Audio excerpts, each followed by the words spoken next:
Hi, Heather here from Creative Kiwi. I've put together a very quick video showing how we do the Crazy Patch version of the In the Hoop Crazy Patch charm bags. Now, it's a fun and easy project. You can make them as plain or as fancy as you like. You can just use one fabric, or you can use the four lots of Crazy Patch fabrics. We've got four sizes. The smaller size are perfect for gift cards, credit cards, vouchers, putting in jewelry. The larger sizes are great for makeup bags, glasses cases. It's really up to you. And as I say, you can make them as fancy or as plain as you like. I'm going to get straight into it. So the first thing we do is we stitch these bags on 2 layers of the fabric type water soluble stabilizer. This is so you can remove all stabilizer at the end, and we pin the hoop at the sides. This is all to stop any movement in the hoop. Gives you a much greater stitch out. Now I'm just cutting away the excess stabilizer for the video. You don't need to do that. So the first stitch we do is a placement line onto the stabilizer, and that's the outside of the full bag. Now there is a couple of little guidelines on there if you wanted to add an extra pocket, but I'll talk about that later. Now, if you wanted to add a closing piece of ribbon or a tassel as I have, you do it now. You tape it in place before we add the batting. And I'm just using the centre line of the hoop to centre that. Now I'm placing my thin polyester batting over the hoop, and we're going to attach that. Now what you'll see as this is stitching is the batting, actually stitches in 3 stages.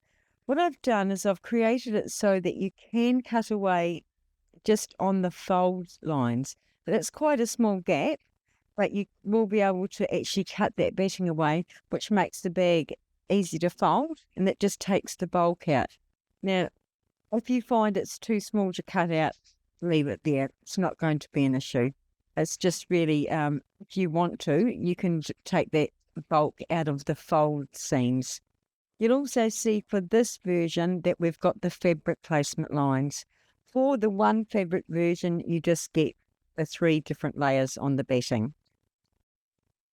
So as I say, you can just, as I've done, you just sort of clip down that centre line.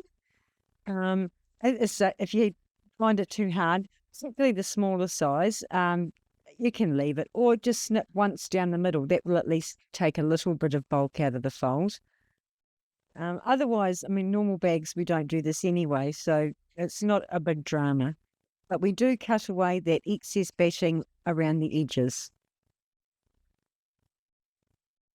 And you can see, because this is the Crazy Pack version, we've got the different fabric placement lines stitched onto that stabilizer. Now we're going to do a fabric piece 1. Now this is all explained in the written instructions, but just so you know, so fabric piece 1 goes down right side up and it's facing up. Now we're just going to mark along that stitch line just so you've got somewhere to place your next bit of fabric, which is fabric piece 2. Now that goes right side towards the hoop, back over that crease line, because yes, it will fold down once we've stitched it. So you want a little bit of a seam allowance there. So this one is right side towards the hoop, and now we're just going to take that off to the machine, and we're just going to stitch it.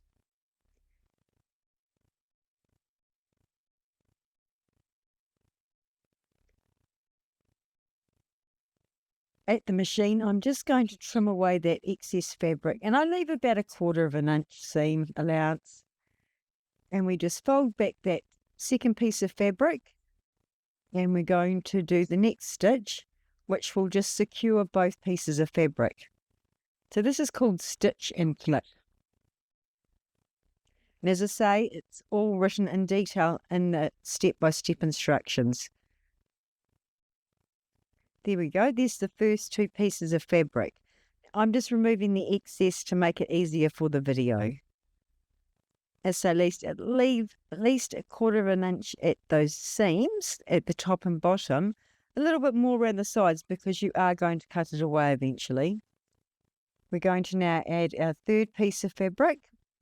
Again, we're going to do right sides facing the hoop because once it's stitched, we're going to flip it back over. Now back to the machine, and it's just going to stitch along that line. And we flip the fabric, give it a finger press, and then we're going to stitch it again just to secure that third piece of fabric. Now I'm going to do the next bit at the hoop. You can remove the fabric from the hoop if you like, the hoop from the machine if you like. But again, I'm placing fabric piece 4 with the right side facing the hoop over that stitch line, and I'm going to attach. Then we're just going to flip it back over and stitch the next stitch to secure. Now, obviously, if you're using the one fabric version, you just attach one piece of fabric. I'm just going to stop here to explain backing fabric. If you put your backing fabric, which becomes the lining of the bag, under the hoop now, all the pretty quilting and decorative stitches will stitch, and you'll see it. That will make your bag and lining very pretty. You can skip it and put the backing fabric on later, and that way you'll just have a plain piece of fabric as your line. The main difference I found is if you do the backing fabric now, it does look pretty on both sides, but you do need to use matching bobbin thread, and it does make a thinner bag. Quilting on both sides just makes it thin. It's completely up to you. The little Santa gift card bag I didn't put any quilting on it. I just had a piece of fabric for the front and the back and just the edge, and it just made puffier, more fabric. Either way, the next steps are just the quilting stitches, which I've shown. I'm not going to show them all stitched out here. You can see them in detail on the instructions. But I've done 4 different types of quilting for the 4 different fabric areas. You can do them 1 colour or 4 colours, completely up to you. And then the next set of stitches are the decorative stitches that go over the seams. Same thing, I've done them different colours on the design, so you can choose to do them 1 colour or multiple colours. It's up to you. Now, if you hadn't put a backing fabric on, you would want to put one on now. You'll see I did do the backing fabric there. You can see how pretty it is quilted. This video, I'm just showing how you could add an extra pocket to the wallet if you wanted. So at the beginning on the stabilizer, there was just 2 little extra bits at the side. You can just bring them out a bit, and that's the guideline for the folded edge of pocket if you wanted to add it. And that just means you won't get anything caught in any stitching, and we're just taping it on. And obviously, if you hadn't added your backing fabric before, you would just place your backing fabric on now, and then just take it back to the machine, which will attach either your backing fabric or your pocket.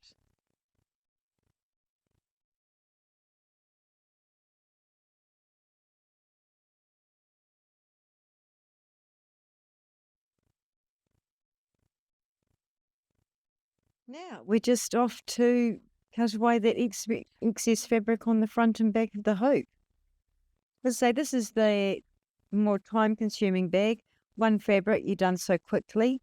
Obviously, if you can do the front and back fabric at the same time, stitch your stitching, and then that's it. And we're off to the last bit, which is just the final satin stitch edge.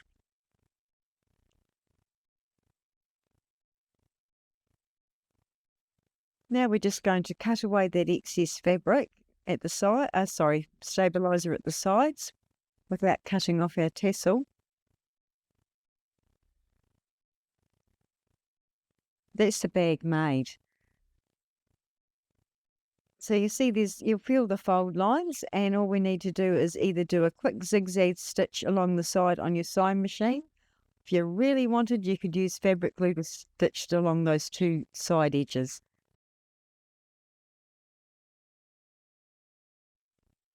Now, I've just whizzed them up on my machine and I'm just showing you a wee bit of the sizing. So that's the 5x7. And you can see you can put a gift card, credit card, piece of jewellery.